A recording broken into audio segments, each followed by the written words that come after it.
Okay, welcome to the Act ASAP podcast. I'm your host, Daniel Kilburn, and today I have two very special, wonderful guests. We're going to be talking about a subject that most business leaders don't even think about till something breaks. Oh my God, what's up with that? And then by then, it is quite often much too late. Now, we do spend a lot of time talking about emergency plans, crisis communications, business continuity, but all of those depend on one thing that we often overlook. We kind of like forget about it. The buildings that we occupy every day. A leaking roof, an aging electrical system, a failing HVAC unit, or deferred maintenance can quickly become a business continuity event. So joining today are Josh Lowe and Nick Guedenet from AkitaBox. Now, their work helps organizations move beyond static reports and develop a living understanding of their facilities, giving leaders a much better information before a disruption starts. Josh, Nick, hello there, and welcome to Act ASAP. How are you doing? Thanks for having us. Thanks for Hey, having us, Daniel. well, it's my pleasure. I'm going to just for fair disclosure here, I actually found out about you guys by accident. I was online one day, and even though I do disaster management planning, for some reason I wanted to go look at the actual definition of it. So I put in disaster management planning, and that's when I found your 5 steps to business continuity plan PDF file. And I said, "Oh," so I read this. I said, "I got to talk to these guys," and here we are. So help me fill me in on some stuff here, and fill the audience in on stuff. This thing that you're doing here isn't quite abnormal, but it's not really normal. So what got you guys into this? What happened that you made this software as a service type of thing and decided it was something people actually need? Yeah, maybe I can kick that off, and Nick, you can follow on. It started a long time ago. My background's in construction management technology, so a lot of building information modeling, digital twin technology, which when I started my career was my soapbox, right? I went and spoke on it. We did stuff all over the country on it. And hey, this is the new fad that's coming, and we're going to be able to digitally in a, Starship Enterprise, Star Trek way, pull up the building, see what it is, diagnose the issue, and do it all virtually through data.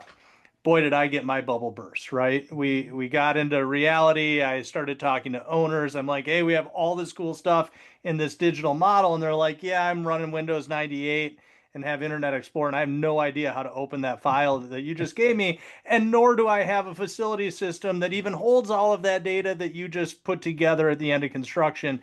And so from that, AkitaBox was born as first and foremost a facility data platform that holds and maintains in a living fashion all of the things about your facilities, not just the $80,000 chiller that's outside that you track in your CMMS system because you need to do preventative maintenance to it. Okay, so it sounds like it's grown a lot from your original concept. And I would venture to say, and I'm just imagining because I really don't know, that you can take your system and configure it for any type of facility, depending on how tall, how wide, how deep it is, how many people in it, how many floors, how many widgets are in it. You can sort of make it match that facility. Is that true? Yeah, and I'll let Nick answer that. Nick comes from the industry. I'm just the tech geek that sat, Yeah. in the dungeon building a dream, right? Nick comes from the real world of turning wrenches and actually materializing how this gets deployed. So, Nick, you want to answer that? Yeah. So my background was in facility management. I did start off turning wrenches as maintenance, went to facility manager, director, whatever. I ended up with a facility management company and was a user of AkitaBox. And we had so many different clients and facility types that the customization was huge for us because building type, occupant use, construction type, or just everybody's ability to read the data was different. So the fact that we can configure it and get an asset inventory, know what we have and know what we're managing, and then we're able to manage our risks, right? So a lot of configurability in there that we found when I was a user working for a company suited different facility types. Okay. So then let me guess around here. Have you discovered over your time that there are certain commonalities for certain buildings, types of buildings, or nature of the building? Have you found certain commonalities? I Yeah. I think we can all agree that Yeah. there's certain commonalities that all buildings hold, regardless of if it's a data center, a K through 12 school, or a hospital, right? Okay, They all have, for the most part, right, foundations, walls, roofs, and things that either keep them cool or hot, and the humidity somewhere in check so that we don't have water issues. In general, every building kind of has that in common. okay, I but it's still not a cookie cutter platform. You got knew. even No. though they might have doors and windows. Sometimes those doors and windows are different, and you need to, look at that and figure that out, right? And Yeah. the risk behind those doors and windows change. Go ahead, Nick. Okay. No, we were having this conversation the other day. I mean, unless you're managing steel boxes in warehouses, and even those have some variances in them. I was in situations where I was managing 15 buildings that were built over a century, right? So even they all have mechanical, electrical, plumbing, doors, and windows. But what makes them different is the variables and the nooks and crannies. Panic bars have changed, door hardware, egress, fire life safety code. I mean, all of that has evolved over the decades. So these buildings have these quirks that are unique to them for sure. Well, that is interesting because you mentioned codes, and we see all the time, or at least I do in news media, how this code has changed, that code has changed. New code is coming Yeah. in 2027, this type of stuff. So how do you guys stay on top of all that? I mean, like, you're not just a really myopic little thing here. You have a broad picture you need to look at, right? We do. The good news is we rely on our clients for their knowledge base as well, right? I mean, we are not, nor could we be experts in every code in every state, in every municipality, in every like nook and cranny, right? However, we can create a system that lets those people who live underneath those codes and those administrations administer that code right through software.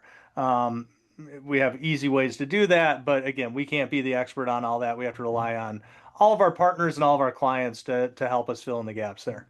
So it sounds like a symbiotic relationship in a way. If Joe says, "Hey, I want you guys to come do my building for me," you say, "Okay, Joe, tell us about your building and your codes," right? Exactly, bingo. And then we help configure them and set them up and get them in the system in a way that makes sense for Joe. Because if Joe's doing K through 12, Joe has very different needs than Sally, who's running a 2 million square foot data center. Okay, well, that does make sense. So tell me now, with what you guys are doing, I'm sure you have seen a lot of ebb and flow, so to speak, about people who see a need for this or want this until after the thing breaks, right? So what can we tell the CEOs, the managers out there right now? Why is this important? Why should they even care about this? Don't wait because there's a problem that has made you start down this pathway of looking for this kind of software or just doing an asset inventory and recognizing what you have. Right? The amount of people we've ran into, I've done it personally in my career, is that, oh, well, we've never had an issue with it before. We put a couple $1,000s, a couple $100,000 in a reserve fund, and as things break, we go ahead and fix them.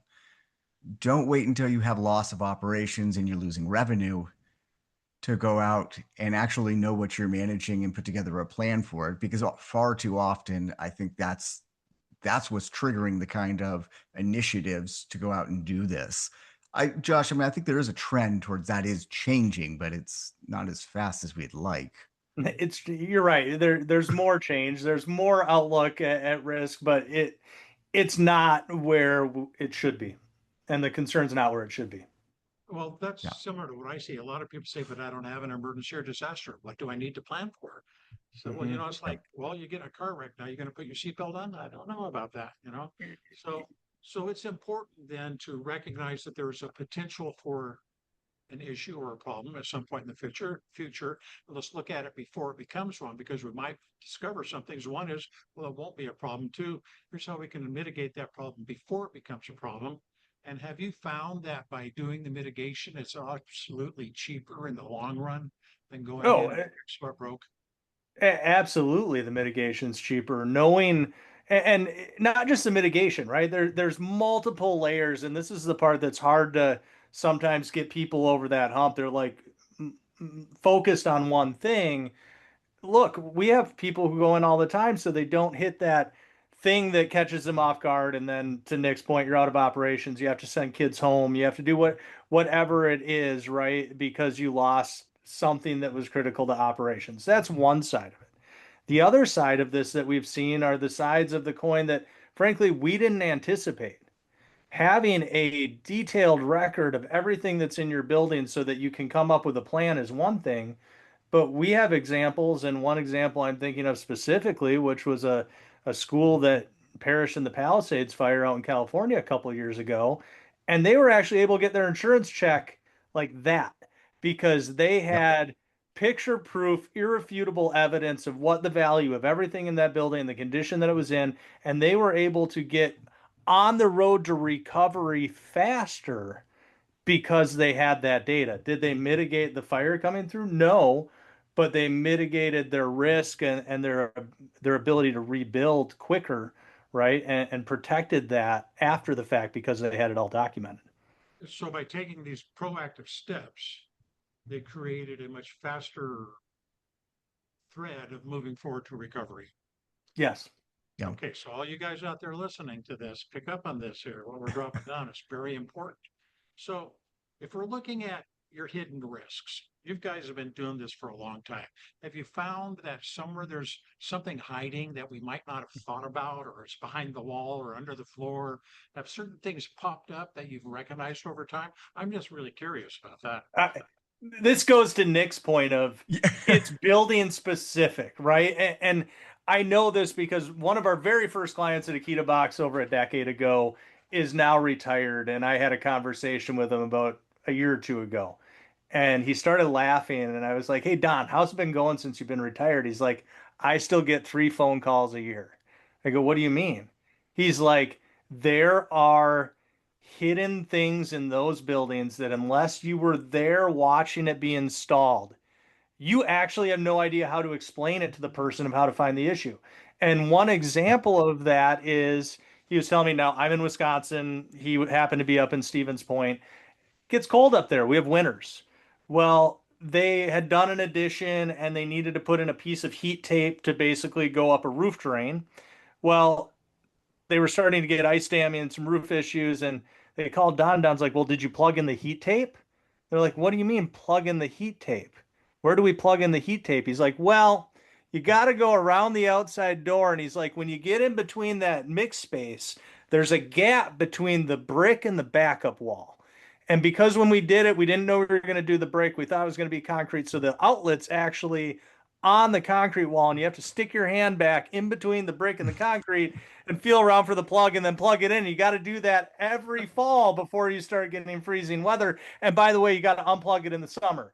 And so there's all these. Now, is that a fire risk? I don't know, right? But there's all these hidden little site specific project manager screwed something up, like all these things that just go to that individual unique building that tend to be tribal knowledge that frankly if you Yep. don't have a system to pass that knowledge down on gets lost and that creates risk. Well, you bring up a very good point there is the validity of the knowledge and how it's getting passed down to people. God, I'm trying Yeah. to find a term here. It'll come to me, but if that person left, it would be important for that person to set this information up for the people coming in and for someone to be able to go out there and say, okay, yes, I did it. I know where it is, who still works there, right?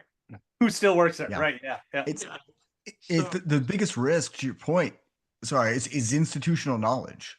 okay. Like Yeah. I always say, never trust a breaker panel schedule. If you've been in facilities and there's an emergency and you go to shut off a breaker panel, 50%, if not more, that thing's labeled incorrectly.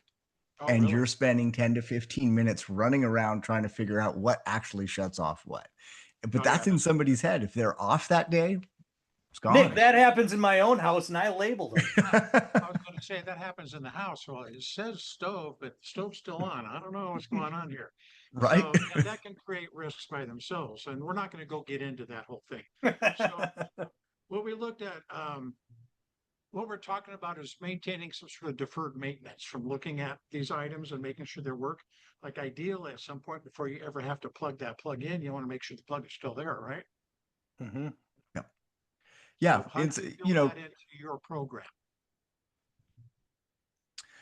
there's a number of different ways to do it. I mean, deferred maintenance kind of is deferred maintenance. I think how you mitigate risk in our program is the ability to make your own risk scale.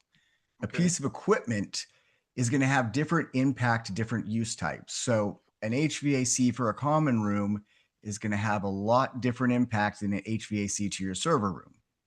Okay. And so if you're putting criticality measurements on it, and they've got to be configured to your business and your operations, you're never going to have enough money to tackle all your deferred maintenance. It's just not a reality that we live in facilities. But through our system, you can make those judgments and make those priorities so that you're able to actually put the meaningful dollars to those priorities and mitigate and minimize as much as possible. Okay, so what you're saying, you can't necessarily always do them all at once, but over time it's Nope. possible to get to them, right? As long as you do Yep. them in a plan of action, have a plan of action and follow through with it, correct? Mhm. You don't want to do your pre-summer maintenance in the middle of winter, just like you don't want to do your winter maintenance in the middle of summer. Sometimes you got to do those on the opposite, so that way they're ready for the season, right? You got it. Okay, so Yeah. that's kind of introducing. So we're looking at that like a continuity planning thing. You know, how the organization, the building facility, well, who do you deal with the most? Do you deal with the facility managers, the owners of the building, the tenants of the building? How do you work this out? Because I'm sure there's a big From thing from going on. our perspective, we spend the most time with owners, facility managers, and I'll call it building consultants, architects and engineers. Okay, The building occupants, however, they will interact with our system. They're not the main recipient of the data. okay, The facility managers from a daily operation standpoint and planning, and then the owners from that risk analysis and making sure that we're being proactive in how we're doing things, whether it be code compliance checks and making sure we've checked every fire extinguisher in the building, right down to hey, what's my risk on things that are in deferred maintenance and have a high impact to our ability to operate if they go down. okay. Well, that's very important right there. That's what I look at is what are your primary functions that need to stay moving for the business to stay Yep. above water, so to speak. Mm-hmm. So you help them identify these things and, you know, based on a question and answer type of thing, I'm sure, you know, we're going to Mm-hmm. talk to the client, find out what they do, why they do it, and how and what they need to keep working so they can continue working, right?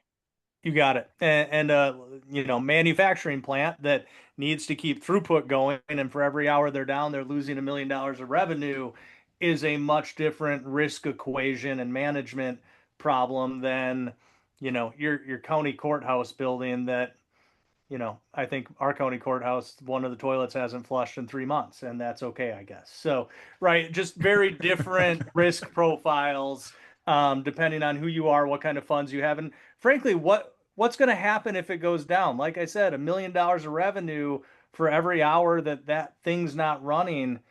You're going to put a lot more focus on making sure the electricity is getting there, right? Than if the outcome is, well, some admins complain and they sweat a little bit more for the day. Just very different outcomes. Okay, so I've never seen your system operate, but I'm imagining that there's like a dashboard that the manager looks at, and they get information. And I would think this information is probably regularly updated throughout your system. So Mm-hmm. now, let's say we have an emergency, we have a disaster, we have something that happened. How does that come to the top of the flow there so the manager can see that, so they can recognize what they need to do now? Yeah, I'll take it one step farther. It's not just dashboards and data, it's maps. Yep. And Okay, that's one of the big differentiators in our space. A lot of the tools, risk management tools, I don't care what it is, asset management tools, they are simply databases with dashboards.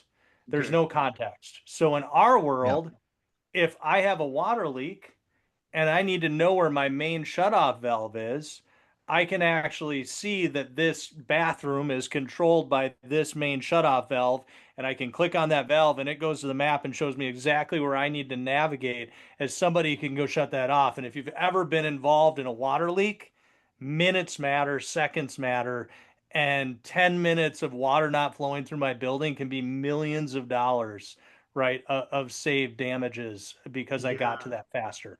my daughter lived Yeah. in an apartment that had a between the floor water leak that Hmm. accumulated, and ultimately says, "Dad, my ceiling is bulging for some reason," and then suddenly it finally failed.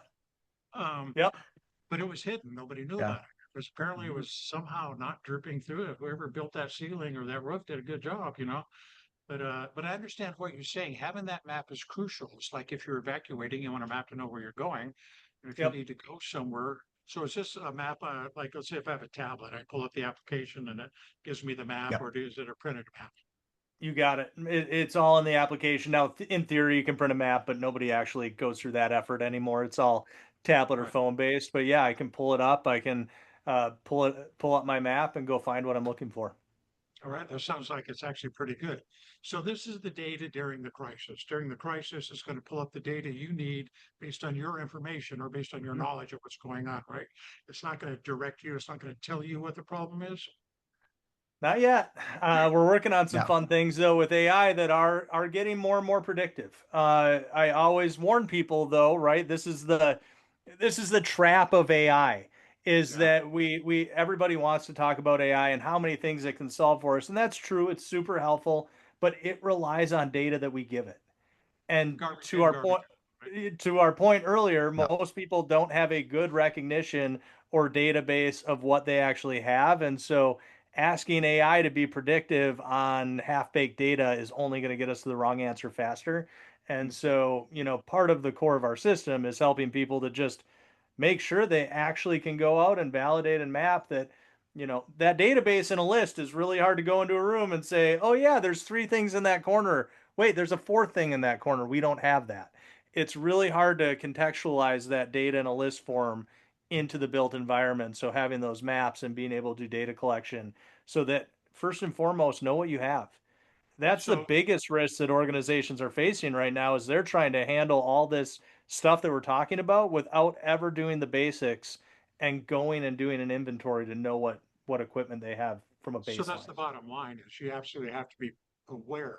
You have to have the awareness of what's happening on that floor, in that room, with that ceiling, what have you. So that way you know. So when you speak about this awareness, if I were to walk in a room and it's got ceiling, a floor, and four walls, is there always a commonality between these four walls, the ceiling and the floor that I need to look at to determine the awareness of the room? It changes. I mean, architectural specifications, the way we run electricity, the way we run plumbing, it all changes from decade to decade, depending on code. Are there commonalities that we need to be looking for? I mean, the basic is mechanical, electrical, plumbing, and fire life safety. Like at our Right. bare minimum, we need to recognize those in the facility.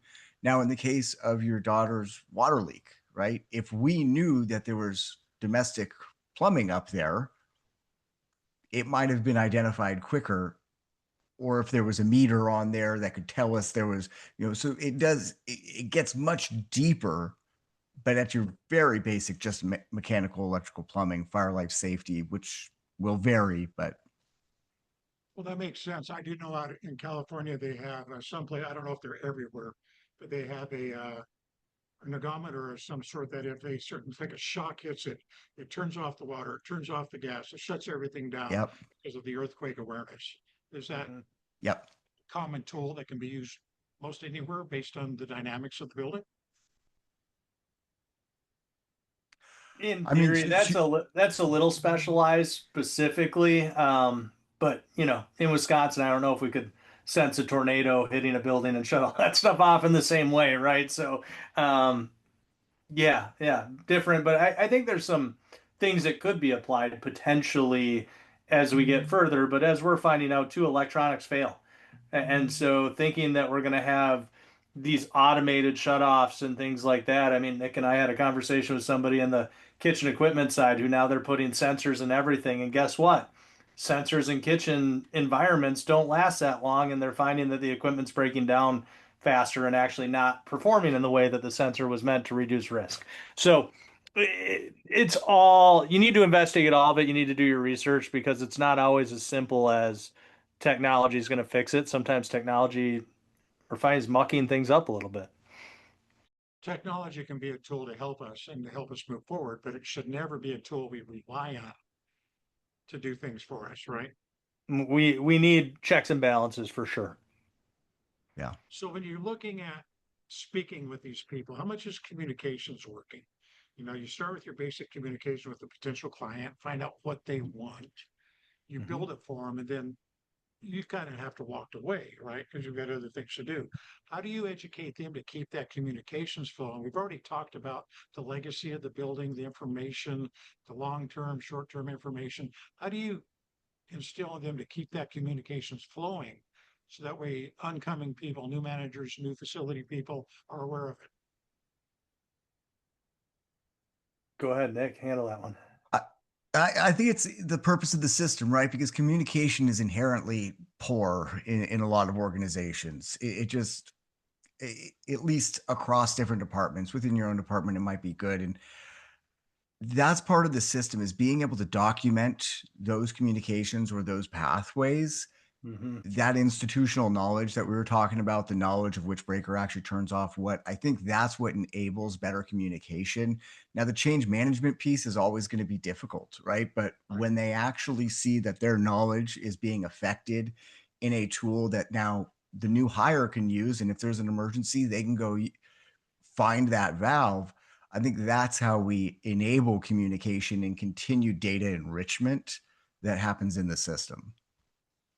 Okay, so now for some odd reason, a restaurant menu came to mind. If you were going to go into your favorite restaurant, you probably have a favorite dish, right? And you probably order it Yeah, repeatedly, one or two dishes. absolutely. So based on what you do you have any favorite buildings or favorite types of buildings that you just said, yes, I get to go play with this building. This is going to be so fun. Yes, but for different reasons. Okay. I love healthcare because of the complexity. I love K through 12 because of the impact. Okay. Right? Playing with K through 12 because we can all relate. We all, at least most of us, either have a kid, were a kid, and then went to school, hopefully at some point, right? And so we can all kind of relate to the public education system. And so I think there's just a lot of fun and pride in helping them work their way through their deficiency problems and frankly just backlog that's been left because they've all been underfunded to some extent. And so that's just fun to dig into from an impact. But boy, healthcare is complex and gritty and so much code compliance and so many different data points that, again, for just different reasons, I think both of those are fun. Nick, I'm going to take a little bit of a different go for it. angle. A classically old wood framed building, for the reason that you usually get so many technicians that have just kind of jerry rigged things together throughout the years. The process of unraveling the systems and what's working and where things are is like this complex jigsaw puzzle that, like, once you get into it, and the diagnostics process is just, for me, I find that a lot of fun. So I'd go to that every time. So it sounds like you both like the actions you get to take with these type of buildings because they benefit the people in the buildings and the building itself, right? Absolutely. All right, that sounds 100%. real fun. It's interesting to know. And I had to ask that question because I was just curious. But as far as schools, yeah, number one, healthcare, absolutely. We're gonna keep that stuff going. So let's say you're speaking to an owner at a 40-person facility. What's the first thing they should do when they get home or back to the office to make a decision whether they want to work with you? I honestly think that the easiest way to answer that is, do you know what you have in your building? And Yeah. if your answer is honestly no, and frankly, if most facility managers are honest with themselves, that's the answer. We're definitely going to be a good fit to talk to. Now, how deep we go, how far we go, we integrate, right? People have their own tools, but boy, we want to definitely be a part of the ecosystem so we can bring the value to the tools that they're already investing in. So if you have a CMMS, but you don't have a map of where everything's at and what it is, let's talk. Let's figure out how to get the most out of your CMMS and reduce that risk of surprises by getting your baseline and pushing that out to the other systems that care. All right, so we've covered a lot of stuff here, why your organization exists, what you do. I would say essentially a software organization with a physical component to it that allows the people to use your software to map their way through the building, to Mhm. mitigate conflict, or to stop the conflict once it starts happening. Is this correct? Absolutely. Yeah. Okay, so you've mentioned that communication is very important and the legacy of that information is very valuable in the building and the building management. And that's a very high thing that needs to be maintained within the facility itself. But I guarantee that there's something that we haven't talked about. So I'm going to start with you first, Nick. What would you like to say to our audience that we haven't even touched? I'm just going to repeat something we hit. Just don't wait until something happens. Honestly, I have been in that situation so many times as facility manager. When I became a user, my experience of onboarding clients and starting facilities, knowing what I had, completely changed. So I know we already touched it, but just don't wait until something happens. Right. Don't wait until it's too late. All right, Josh, how Mhm. about you? Is there anything that you'd like to bring up we haven't discussed? I think we kind of walked around the edge of it.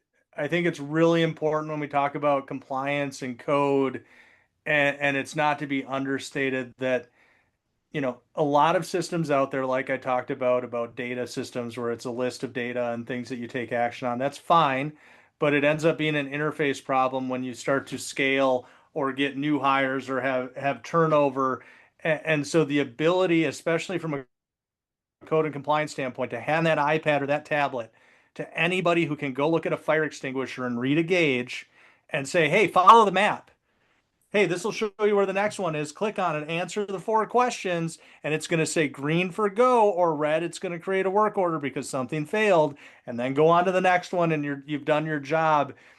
I can't understate the fact that we need to get smarter in facilities and getting more people involved in facility management. It can't just be the facility managers. We need to invest in tools that allow the nurse manager, whoever it is, to take more of a role in that facilities compliance piece. The lack of technology has kept it very much in a siloed kind of organizational structure, and getting out of that silo, I think, is really important for the future of a lot of this compliance. So it sounds like what you're saying, and a lot of times it isn't the management professional that might know what's going on, but it's actually the end user who sits in there every day at that desk or that counter or what have you can recognize things, or over time they will recognize things. And there somehow has to be a way to lift that up for it to be looked at, Correct. Yeah. and there isn't. Nope. Not Hmm. today. Not most organizations. Well, that could be Now something that could be facilities. simple, actually very simple to do. Okay. Mhm. Well, anyway, so I think it's fantastic what you guys do. And I'm glad I ran into you guys. It's very valuable.